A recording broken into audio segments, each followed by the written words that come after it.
ನಮಸ್ಕಾರ ಸ್ನೇಹಿತರೆ, welcome to Sadhana academy and Jnana Sadhana Kannada ಮಾಸಪತ್ರಿಕೆ, Bengaluru, Vijayanagara. ನಾನು ನಿಮ್ಮ ರಘು ಎನ್ ಕಡೂರ್. ಕೆಎಎಸ್ ಅಧಿಸೂಚನೆ ಹೊರಬಿದ್ದಿದೆ. ಇಂದು ಸಂಜೆ ಸುಮಾರು 6 ಗಂಟೆ ಆಗಿತ್ತು. 5:30ರಿಂದ 6 ಗಂಟೆ ಒಳಗಡೆ ಕೆಎಎಸ್ 319 ಹುದ್ದೆಗಳಿಗೆ ನೇಮಕಾತಿ ಅಧಿಸೂಚನೆ ಹೊರ ಬಂದಿದೆ. ಸೊ ಹಾಗಾದ್ರೆ ನಮ್ಮ ಕೆಲಸ ಏನು ಸರ್? ನಾವು ಹೇಗೆ ಓದಬೇಕು? ಯಾವ ಸಬ್ಜೆಕ್ಟ್ನ ಹೋದ್ರೆ ಸಾಕು, ನಾವು ಪ್ರಿಲಿಮ್ಸ್ ಪಾಸ್ ಆಗ್ತೀವಿ, ಅಷ್ಟೊಂದಿದೆ ಸಿಲೆಬಸ್ಸು, ಹೆಂಗೆ ಓದೋದು? ಅವೆಲ್ಲವಕ್ಕೂ ಕೂಡ ಉತ್ತರ ಕೊಡ್ತಾ ಹೋಗ್ತೀನಿ. ಜೊತೆಗೆ ಯಾವ್ಯಾವ ಟಾಪಿಕಲ್ಲಿ ಅತಿ ಹೆಚ್ಚಾಗಿ ಕವರ್ ಮಾಡಿದ್ದ ಲಾಸ್ಟ್ ಎಕ್ಸಾಮ್ ಅಲ್ಲಿ, ನಾವು ಯಾವ ತರ ಸ್ಮಾರ್ಟ್ ವರ್ಕ್ ಮಾಡಿದ್ರೆ ಈ ಸತಿ ಕ್ಲಿಯರ್ ಆಗ್ಬೋದು. ಎಲ್ಲ ಸಬ್ಜೆಕ್ಟ್ ಓದಲೇಬೇಕಾ? ಬರೀ ಒಂದು 2 ಸಬ್ಜೆಕ್ಟ್ ಓದಿ ನಾವು ಸಕ್ಸಸ್ ಆಗಲ್ವಾ? ಅಫ್ಕೋರ್ಸ್ ಆಗ್ತೀವಿ. ಅದ್ರ ಬಗ್ಗೆ ಮಾತಾಡ್ತಾ ಹೋಗ್ತೀನಿ. ಮೇಜರ್ ಆಗಿ ಓನ್ಲಿ 2 ಸಬ್ಜೆಕ್ಟ್, ಅದು ಒಂದೇ ಸಬ್ಜೆಕ್ಟ್, ಅದು ಪೇಪರ್ 1 ಇದೆ, ಪೇಪರ್ 2 ಇದೆ. ಅದನ್ನ ಮಾತ್ರ ಫೋಕಸ್ ಮಾಡಿದ್ರೆ ನೀವು 100% ಪ್ರಿಲಿಮ್ಸ್ ಕ್ವಾಲಿಫೈಡ್ ಕನ್ಫರ್ಮ್ ಆಗ್ತೀರಾ. ಸೊ ಅದನ್ನ ಮಾತಾಡ್ತಾ ಹೋಗ್ತೀನಿ. ಜೊತೆಗೆ ಕಂಪ್ಲೀಟ್ ಸಿಲೆಬಸ್ ನ ಡಿಸ್ಕಸ್ ಮಾಡ್ತಾ ಹೋಗ್ತೀನಿ. ಸಬ್ಜೆಕ್ಟ್ ವೈಸ್ ಕೂಡ ನಿಮಗೆ ಕಂಪ್ಲೀಟ್ ಯಾವ ಟಾಪಿಕ್ ಅಲ್ಲಿ ಎಷ್ಟು ಮಾರ್ಕ್ಸ್ಗೆ ಎಷ್ಟು ಪ್ರಶ್ನೆಗಳು ಬಂದಿದ್ದಾವೆ ಅನ್ನೋದನ್ನು, ನೆಕ್ಸ್ಟ್ ಮುಂದೆ ಯಾವ ತರ ಪ್ರಶ್ನೆ ಕೇಳಬಹುದು, ಅವೆಲ್ಲವನ್ನು ಚರ್ಚೆ ಮಾಡ್ತಾ ಹೋಗ್ತೀನಿ. ಮರಿದಂಗೆ ನಮ್ಮ ಇನ್ಸ್ಟಾಗ್ರಾಮ್ ಪೇಜ್ ಫಾಲೋ ಮಾಡಿ, ಜೊತೆಗೆ ಫೇಸ್ಬುಕ್ ಪೇಜ್ ಫಾಲೋ ಮಾಡಿ. ಸಾಧನಾ ಅಕಾಡೆಮಿ ಯೂಟ್ಯೂಬ್ ಚಾನಲ್ ಕೂಡ ಮರಿದಂಗೆ ಸಬ್ಸ್ಕ್ರೈಬ್ ಮಾಡಿ. So come to the point. ಮುಖ್ಯವಾಗಿ ಪೇಪರ್ 1, ಪೇಪರ್ 2 ಇನ್ನ ವಯೋಮಿತಿ ಕಾಮನ್ ಆಗಿ 40 ವರ್ಷ ಸಾಮಾನ್ಯ ಅಭ್ಯರ್ಥಿಗಳಿಗೆ, 43 ವರ್ಷ OBC ಅಭ್ಯರ್ಥಿಗಳಿಗೆ, 45 ವರ್ಷ SC/ST ಅಭ್ಯರ್ಥಿಗಳಿಗೆ ವಯೋಮಾನ ನಿಗದಿಪಡಿಸಲಾಗಿದೆ. ಒಂದು ಸುವರ್ಣಾವಕಾಶ. ಮರಿದಂಗೆ ನಾನು ಆಫೀಸರ್ ಆಗಬೇಕು, ಕರ್ನಾಟಕದಲ್ಲಿ ಅತ್ಯುನ್ನತ ಹುದ್ದೆ KS ಆಗ್ಲೇಬೇಕನ್ನೋರು ಬನ್ನಿ. Very important. First smart work ಒಂದು 2 ಸಬ್ಜೆಕ್ಟ್ನ ಓದಿ ಸಾಕು, ನೀವು KS ಪ್ರಿಲಿಮ್ಸ್ ಆಗ್ತೀರಾ. ಅದನ್ನು ಮಾತಾಡಿ ಆಮೇಲೆ ಎಲ್ಲಾ ಟಾಪಿಕ್ ಮಾತಾಡ್ತಾ ಹೋಗ್ತೀನಿ. ಬನ್ನಿ. ಇಲ್ಲಿ ಮುಖ್ಯವಾಗಿ ಪೇಪರ್ 1 ನಲ್ಲಿ ರಾಷ್ಟ್ರೀಯ ಮತ್ತು ಅಂತಾರಾಷ್ಟ್ರೀಯ ಪ್ರಚಲಿತ ವಿದ್ಯಮಾನಗಳು ಸಂಬಂಧಪಟ್ಟ 40 ಪ್ರಶ್ನೆಗಳು ಇರುತ್ತೆ. ಮೇಜರ್ ಇಲ್ಲಿ ನಾವು ಪ್ಲಸ್ ಪಾಯಿಂಟ್, ನಮಗೆ ಯಾರು ಕರೆಂಟ್ ಅಫೇರ್ಸ್ ನ ನಮ್ಮ ಹಿಂದೆ ಆಲ್ಮೋಸ್ಟ್ ಎಲ್ಲಾ KS ಎಕ್ಸಾಮ್ ಅಲ್ಲಿ, ಹಿಂದೆ ನಡೆದಂತ ಎಕ್ಸಾಮ್ ಅಲ್ಲಿ 100ಕ್ಕೂ ಹೆಚ್ಚು ಅಂಕಗಳನ್ನ ಕೊಟ್ಟಿದ್ದೀವಿ. ನಮ್ಮ ಕರೆಂಟ್ ಅಫೇರ್ಸ್ ಮ್ಯಾಗಝಿನ್ ನಮ್ಮ ಮುಖ್ಯದಿಂದ ಬಂದಿರೋದು. ಸೊ ಸದ್ಯದಲ್ಲಿ ಅದು ಕೂಡ ಒಂದು ಇಯರ್ ಬುಕ್ ಅನ್ನು ಬಿಡ್ತಾ ಇದ್ದೀನಿ. ಬನ್ನಿ, ಕಮ್ ಟು ದ ಪಾಯಿಂಟ್. ಇಲ್ಲಿ 40 ಪ್ರಶ್ನೆಗಳು ಇರ್ತವೆ ಒಟ್ಟು ಕರೆಂಟ್ ಅಫೇರ್ಸ್ ರಾಷ್ಟ್ರೀಯ ಮತ್ತು ಅಂತಾರಾಷ್ಟ್ರೀಯ ಮಟ್ಟಕ್ಕೆ. ಅದೇ ರೀತಿ ಪೇಪರ್ 2 ನಲ್ಲೂ ಕೂಡ ರಾಜ್ಯದ ಪ್ರಾಮುಖ್ಯತೆ ಅಧ್ಯಯನ ಕುರಿತಾದಂತಹ ವಿದ್ಯಮಾನಗಳು ಮತ್ತು ಸರ್ಕಾರಿ ಯೋಜನೆಗಳಿಗೆ ಸಂಬಂಧಪಟ್ಟಂಗೆ ಪ್ರಚಲಿತ ವಿದ್ಯಮಾನ ಸಂಬಂಧಪಟ್ಟಂಗೆ 40 ಕ್ವಶನ್ ಇರುತ್ತೆ ಒಟ್ಟಾರೆ. ಕಂಪ್ಲೀಟ್ ಸ್ಟೇಟ್ ಎಕನಾಮಿಕ್ ಸರ್ವೆ ಒಂದು ಓದ್ಬಿಟ್ರೆ ನೀವು, ಎಕನಾಮಿಕ್ ಸರ್ವೆ ಜೊತೆಗೆ ಪ್ರಚಲಿತ ವಿದ್ಯಮಾನಗಳು, ಕರ್ನಾಟಕದಲ್ಲಿ ಏನೇನಾಗ್ತಿದೆ ಪ್ರತಿಯೊಂದು ಬೆಳವಣಿಗೆಗಳು ಅಭ್ಯಾಸ ಮಾಡಿರಬೇಕು. ಯಾವುದೇ ಇಶ್ಯೂ ಇರಲಿ, ಅದು ಸಂವಿಧಾನಿಕವಾಗಿ ಯಾವುದೇ ಬೆಳವಣಿಗೆ ಇರಲಿ, ಅದನ್ನು ಅಧ್ಯಯನ ಮಾಡಿರಬೇಕು, ಅದನ್ನು ಚರ್ಚೆ ಮಾಡಬೇಕು. ಇವೆರಡು ಪೇಪರ್ ಇಲ್ಲೇ 2 ನೋಡಿ, ಇವೆರಡು ಎಷ್ಟು 80 ಪ್ರಶ್ನೆಗಳು ಬರ್ತವೆ. 80 ಪ್ರಶ್ನೆಗಳಂದ್ರೆ ಎಷ್ಟು ಅಂಕ ಆಯಿತು? 1ಕ್ಕೆ 2 ಅಂದ್ರೆ 160 ಅಂಕಗಳು. ಇದು ನಿಮ್ಮ ಪ್ರಿಲಿಮ್ಸ್ ಕ್ವಾಲಿಫೈಡ್.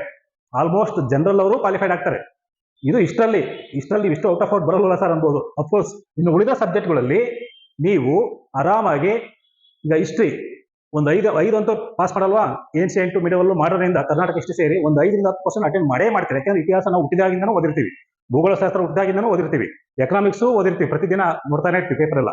ಸೊ ಇವೆಲ್ಲವೂ ಕನಿಷ್ಠ ಒಂದು 5ರಿಂದ 10% ನೀವು ಸಾಲ್ವ್ ಕರೆಕ್ಟ್ ಮಾಡ್ಕೊಂಡ್ರೆ ಅವರಲ್ಲಿ 100ಕ್ಕೆ 30% ಸಬ್ಜೆಕ್ಟ್ ಅಲ್ಲಿ ಪರ್ಫೆಕ್ಟ್ ಆಗಿ, ಕರೆಂಟ್ ಅಫೇರ್ಸ್ ಇದು ನಮ್ಮ ಕಣ್ಣು ಮುಂದೆ ಇರೋದನ್ನೇ ಕೊಡ್ತಾನೆ ಅವನು, ಪುಸ್ತಕದಲ್ಲೂ ಇರೋದನ್ನೇ ಕೊಟ್ಟಿರ್ತಾನೆ. ಬಟ್ ಕರೆಂಟ್ ಅಫೇರ್ಸ್ ನ ಸೊ ಈಸಿಯಾಗಿ ತಲೆ ಇಟ್ಕೋಬಹುದು ನಾವು. ಆ ಕರೆಂಟ್ ಅಫೇರ್ಸ್ ನ ಪಕ್ಕನ ಪರ್ಫೆಕ್ಟ್ ಆಗಿ ಹೋದ್ರೆ ಅವನು ಕರೆಂಟ್ ಅಫೇರ್ಸ್ ಮಿಸ್ ಮಾಡೋದೇ ಇಲ್ಲ. KPSC ಯಲ್ಲಿ ಕನಿಷ್ಠ 1 ವರ್ಷದ ಕರೆಂಟ್ ಅಫೇರ್ಸ್ ನ ಪಕ್ಕ ಕೇಳ್ತಾನೆ ಅವನು. ಸುಮ್ಮನೆ ಯಾವ ತರ ಯಾವುದೇ 2 ವರ್ಷದಿಂದ 3 ವರ್ಷದಿಂದ ಏನು ಕೇಳಲ್ಲ. KPSC ಎಕ್ಸಾಕ್ಟ್ 6 ಮಂತ್ಸ್ ಅಂತ ಪಕ್ಕ ಕೇಳ್ತಾನೆ. ಬಟ್ ಆದ್ರೂ 1 ವರ್ಷದ ನಾವು ಅಧ್ಯಯನ ಮಾಡಬೇಕು. ಇಲ್ಲಿ ಮೇಜರ್ ಆಗಿ ರಾಷ್ಟ್ರೀಯ ಮತ್ತು ಅಂತಾರಾಷ್ಟ್ರೀಯ ಪ್ರಚಲಿತ ವಿದ್ಯಮಾನಗಳ ಸಂಬಂಧಪಟ್ಟಂಗೆ ಕಾನ್ಸ್ಟಿಟ್ಯೂಷನ್ ಡೆವಲಪ್ಮೆಂಟ್, ಎಕನಾಮಿಕಲ್ ಡೆವಲಪ್ಮೆಂಟ್ಸ್ ಯೋಜನೆಗಳಿರ್ಬೋದು, ಸೊ ರಾಷ್ಟ್ರೀಯ ಮತ್ತು ಅಂತಾರಾಷ್ಟ್ರೀಯ ಸಂಬಂಧಗಳ ಬಗ್ಗೆ ಒಪ್ಪಂದಗಳಿರ್ಬೋದು, ಸೊ ಒಟ್ಟಾರೆ ಭಾರತದ ಸರ್ಕಾರದ ಯೋಜನೆಗಳ ಸಂಬಂಧಪಟ್ಟಿರ್ಬೋದು, ಕಂಪ್ಲೀಟ್ ಇನ್ಫಾರ್ಮೇಶನ್ ನಿಮಗೆ ಸಿಗುತ್ತೆ. ಅದು ಈಸಿಯಾಗಿ ನೀವು ರೆಡಿ ಆಗ್ಬೋದು. ಇಲ್ಲಿ ಅಷ್ಟೇ ಕರ್ನಾಟಕ ಸಂಬಂಧಪಟ್ಟಂಗೆ ಆರ್ಥಿಕ ಯೋಜನೆ ಒಂದು ಎಕನಾಮಿಕ್ ಸರ್ವೆ ಸದ್ಯದಲ್ಲೇ ಬಿಡ್ತೀನಿ. ನಾನು ಎಕನಾಮಿಕ್ ಸರ್ವೆ ನಿಮಗೆ ಆಗಸ್ಟ್ ತಿಂಗಳು ಎಂಡವರೆಗೆ ಎಕನಾಮಿಕ್ ಸರ್ವೆ ಬಿಡ್ತೀನಿ, ಕರೆಂಟ್ ಅಫೇರ್ಸ್ ಬಿಡ್ತೀನಿ. ಈ economic survey and current affairs book ಇವೆರಡು ಪರ್ಫೆಕ್ಟ್ ಆಗಿ ರೆಡಿಯಾಗಿ 80 ಪ್ರಶ್ನೆಗಳಲ್ಲಿ ಕನಿಷ್ಠ ನೀವು 50ರಿಂದ 60 ಪ್ರಶ್ನೆಗಳನ್ನ ನಿಮ್ಮನ್ನ ರೆಡಿ ಮಾಡಿಸೋ ಜವಾಬ್ದಾರಿ ನಂದು.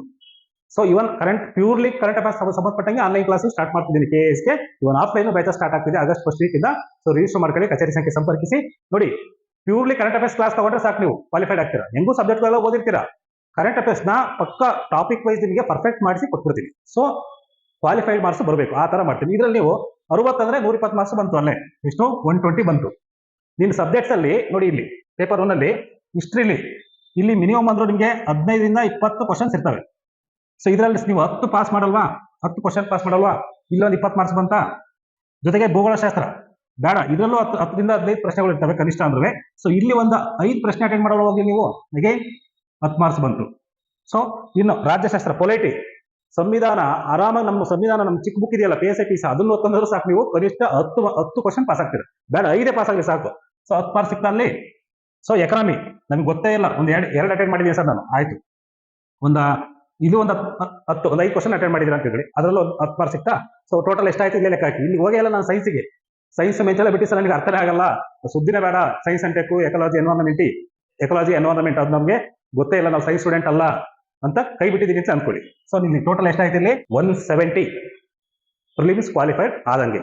ಇದು ನಾನು ಲೀಸ್ಟ್ ಬಾದ್ ಹೇಳಿದ್ದೀನಿ. ಎಕನಾಮಿ 5 ಬರೀತೀರಾ ನೀವು ಕ್ವಶನ್, ಕಾನ್ಸ್ಟಿಟ್ಯೂಷನ್ 5 ಬರೀತೀರಾ ಲೀಸ್ಟ್. ನಾನು ಹೇಳಿರೋದು ನಿಮಗೆ, ನೀವು ಆರಾಮಾಗಿ 10 ತೆಗೆದ್ರು ನೀವು 190 ನಿಯರ್ಲಿ 200 ರೀಚ್ ಆಗ್ತೀರಾ. Safe zone 170 is safe. 170 plus ಕೆಟಗರಿಯಲ್ಲಿ ಆರಾಮಾಗಿ ನೀವು ಸೆಲೆಕ್ಟ್ ಆಗ್ತೀರಾ, ಯಾವುದೇ ಡೌಟ್ ಬೇಡ. ಇದು ಕ್ವಾಲಿಫೈಡ್, ಇದು ಸ್ಮಾರ್ಟ್ ವರ್ಕ್. ಇದನ್ನ ಫಸ್ಟ್ ಪರ್ಫೆಕ್ಟ್ ಆಗಿ ವಿತ್ ಇನ್ ಅ ಮಂತ್ ಅಲ್ಲಿ ನೀವು ಕರೆಂಟ್ ಅಫೇರ್ಸ್ ನ ಕಂಪ್ಲೀಟ್ ರೆಡಿ ಆಗಿ. ನವೆಂಬರ್ ತಿಂಗಳಲ್ಲಿ ಪ್ರಿಲಿಮ್ಸ್ ಇರೋದು, ಆಗಸ್ಟ್, ಸೆಪ್ಟೆಂಬರ್, ಅಕ್ಟೋಬರ್, ನವೆಂಬರ್.